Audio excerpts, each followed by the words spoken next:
The 31st verse of the Tao Te Ching, quote, "Weapons are the tools of violence. All decent men detest them. Therefore, followers of the Tao never use them.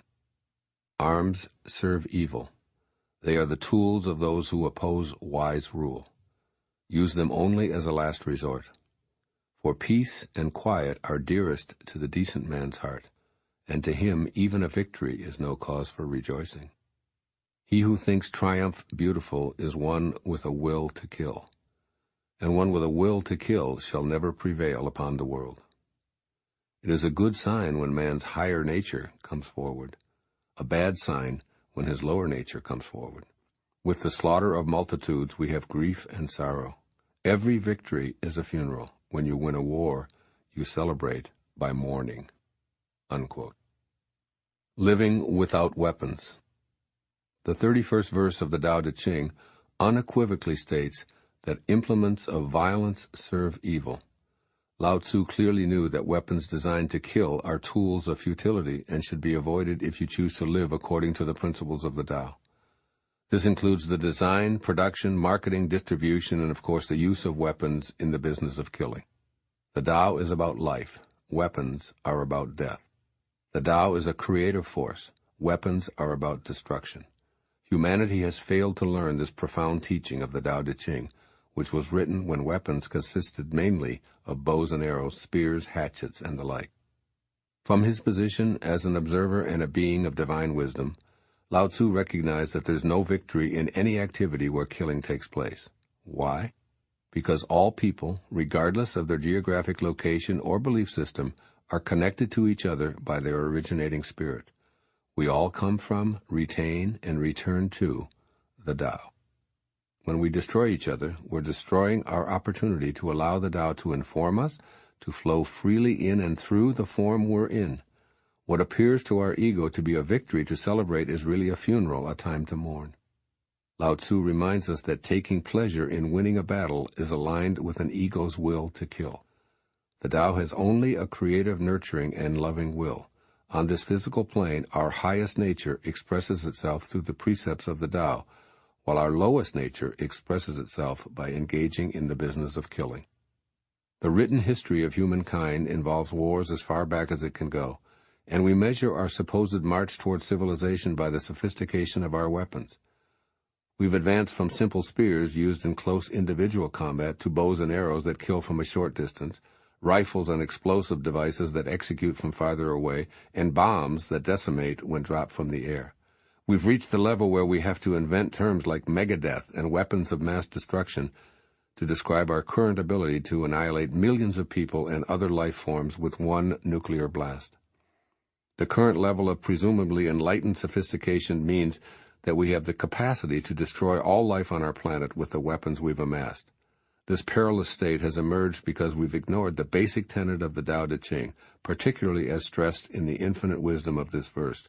Arms serve evil. They are the tools of those who oppose wise rule. I believe that Lao Tzu was not only speaking about physical weapons, but also non-physical behaviors that are just as destructive. These include violent words, gestures, and threats that aren't a part of humankind's higher nature. If you change the way you look at your world, you must include noticing your language and your demeanor. Do you demonstrate that you're a person who values life in all of its costumes? Are you someone who wouldn't take up any type of arms, be they physical or not, against another, unless alternative means had been exhausted? And then if forced to injure another, are you able to feel compassion for your so-called enemy? Weapons designed to kill are inconsistent with the very essence of the Tao. Thus you must make every effort to be peaceful and harmonious with its life-giving energy. The massive proliferation of guns in our modern society is a giant step away from humankind's highest nature. So replace defending the right to own and use weapons with the Tao consciousness. Seek instead to aspire to a time when our collective human energy is elevated to such a high status that even the contemplation of killing is impossible. You can begin to do so by changing the way you look at the necessity for weapons. It begins with each and every one of us, and we can start by taking heed of what the Tao Te Ching teaches us. By making this verse your personal calling, you have the ability to save our planet from becoming a lifeless one. This is what I believe Lao Tzu is saying to you personally from his 2,500-year-old perspective. First, begin to see the use of physical or verbal weapons as unwanted responses. Change your need to defend yourself to a stance of realizing that this is evidence you're ignoring the teachings of your source of being. Refuse to consider using weapons of violence in any form by noticing your language and abolishing hatred from your vocabulary. Replace defending your right to possess and use arms with an attitude that all deaths from such instruments are signals of detachment from the wisdom of the Tao. When enough of us reach a critical mass in our thinking so that it disallows the existence of weapons, we'll be moving the direction of our world. No longer will we be able to evaluate the planet's level of civilization by the sophistication of our weapons. Instead, the measurement will be on the Tao scale of how well we're able to feed and love each other. Then being civil will authenticate the root word found in civilization. And secondly, discontinue celebrating death or violence in any form. Distance yourself from as many images of death as possible, including watching movies or TV shows that depict killing as a form of entertainment, along with news reports that emphasize the extinguishing of life. Teach your children, and any children you can, to sanctify life.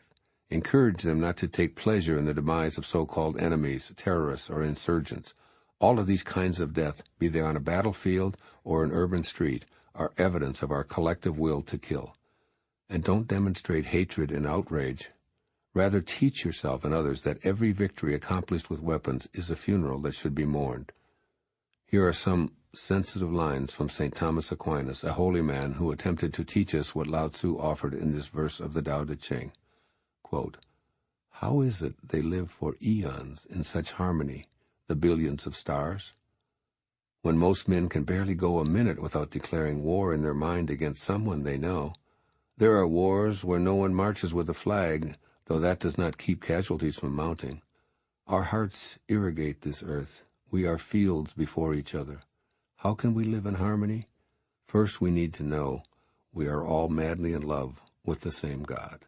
Unquote. Do the Tao now. Today. Say a private prayer today for every person you read or hear about who's a victim of killing by a weapon, no matter how distant.